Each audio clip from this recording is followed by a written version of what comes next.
നമസ്കാരം. ഓം ഓം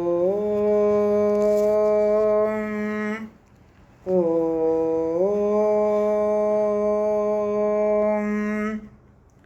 സർവമംഗളമംഗല്യേ ശിവേ സർവാർത്ഥസാധികേ ശരണ്യേ ത്രയംബകേ ഗൗരി നാരായണി നമോസ്തുതേ. മഹാദേവ്യൈ നമഃ. ശ്രീമദ്ദേവി ഭാഗവതം പ്രഥമസ്കന്ധം 18 18-ാം അധ്യായം. ഇപ്പോൾ ജനക മഹാരാജാവ് ശുഗനെ വളരെ ബഹുമാനത്തോടെയും സ്നേഹത്തോടെയും സ്വീകരിച്ചിരിക്കുകയാണ്. എന്നിട്ട് ശുഗനോട് ചോദിക്കുന്നു, എന്താണ് അങ്ങ് എൻ്റെ അടുത്തേക്ക് വരാൻ കാരണമെന്ന്. അപ്പോൾ ശുഗൻ പറയുന്നു, എൻ്റെ അച്ഛൻ എന്നോട് പറഞ്ഞു, എല്ലാ ആശ്രമങ്ങളിലും വെച്ച് ഗൃഹസ്ഥാശ്രമമാണ് ഉത്തമമായിട്ടുള്ളതെന്ന്. ഞാൻ അതിനോട് അനുകൂല നയം സ്വീകരിക്കുകയുണ്ടായില്ല. അത് ബന്ധനമാണെന്നുള്ളതുകൊണ്ട് അച്ഛൻ്റേതും ഗുരുവിൻ്റേതുമാണെങ്കിലും ആ വാക്ക് ഞാൻ ഒട്ടും അംഗീകരിച്ചില്ല. അതൊരു ബന്ധനമാണെന്ന് ഞാൻ വാദിച്ചു. അപ്പോൾ അദ്ദേഹം എൻ്റെ സംശയം തീർക്കാൻ വേണ്ടി മിഥിലയിലേക്ക് പോകൂ എന്നോട് ആജ്ഞാപിച്ചു. ജനക മഹാരാജാവ് ജീവൻ മുക്തനായ രാജാവാണ്. അദ്ദേഹം ശത്രുഭയമില്ലാതെയാണ് വളരെ സുസ്ഥിരമായി ആ രാജ്യം ഭരിക്കുന്നത്. അദ്ദേഹം അതുപോലെ തന്നെ മായാപാശത്താൽ ബദ്ധനല്ല.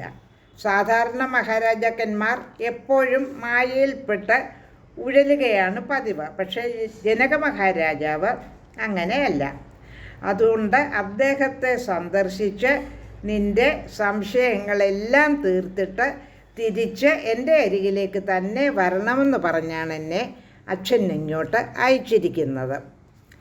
മോക്ഷമാണ് ഞാൻ ആഗ്രഹിക്കുന്നത്.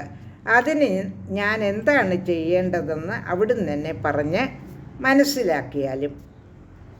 അതുപോലെ തന്നെ തപസ്, തീർത്ഥാടനം, തീർത്ഥവാസം, ജ്ഞാനം എന്നിവയിൽ ഏതാണ് മോക്ഷകാരണമെന്നും എന്നോട് പറഞ്ഞ് എൻ്റെ സംശയം തീർക്കണമെന്ന് ജനക മഹാരാജാവിനോട് ശുഗൻ തൻ്റെ സംശയങ്ങളകറ്റാൻ അപേക്ഷിക്കുന്നു. ഇനി അടുത്ത ശ്ലോകങ്ങളിൽ പ്രതിപാദിക്കുന്നത് എന്താണെന്ന് നോക്കാം. ജനക ഉവാച. ശ്ലോകം 15. ശൃണു വിപ്രേണ കർത്തവ്യം മോക്ഷമാർഗശ്രിതേന യത് ഉപനീതോ വസേദാദൗ വേദാഭ്യാസായ വൈ ഗുരൗ. മോക്ഷമാർഗം തേടുന്ന ബ്രാഹ്മണൻ്റെ കർത്തവ്യം എന്തെന്ന് കേട്ടുകൊള്ളൂ. ആദ്യം ഉപനീതനായിട്ട് വേദം പഠിക്കാൻ ഗുരുസന്നിധിയിൽ വസിക്കണം. ശ്ലോകം 16.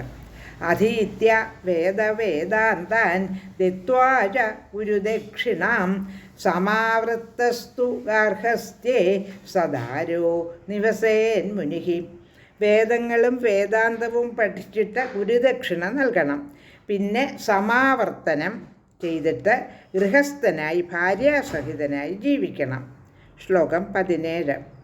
നാന്യവൃത്തിസ്തു സന്തോഷി നിരാശീർഗതകൽമഷഃ അഗ്നിഹോത്രാദികർമാണി കുർവാണ സത്യവാക് ശുചിഃ.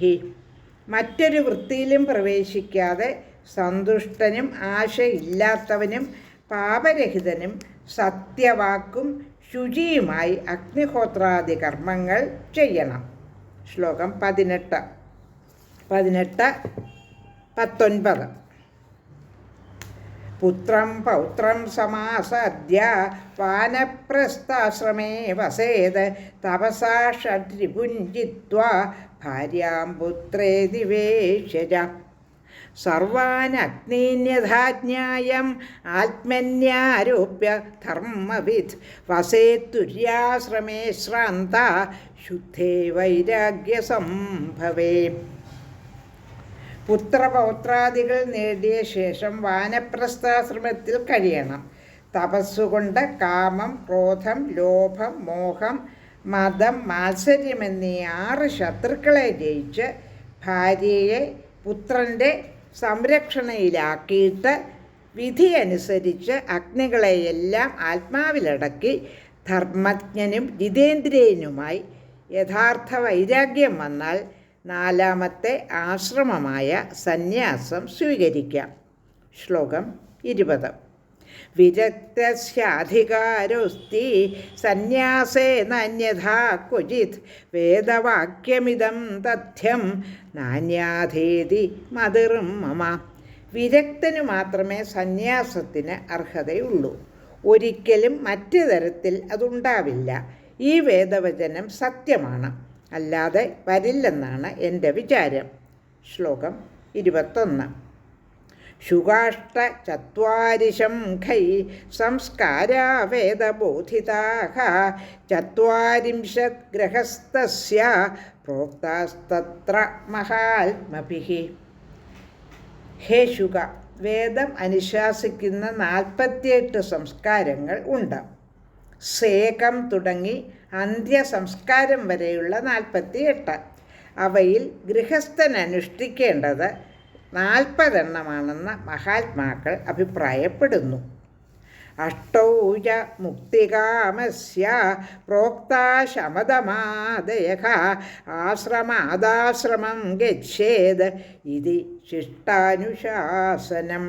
22ാമത്തെ ശ്ലോകത്തിൻ്റെ അർത്ഥം: ശമം, ദമം തുടങ്ങിയ 8 സംസ്കാരങ്ങൾ മുക്തി ആഗ്രഹിക്കുന്നവർക്കുള്ളതാണെന്ന് പറയുന്നു. ഒരാശ്രമത്തിൽ നിന്ന് അടുത്ത ആശ്രമത്തിലേക്ക് കടക്കാനാണ് ശിഷ്ടന്മാർ അനുശാസിക്കുന്നത്.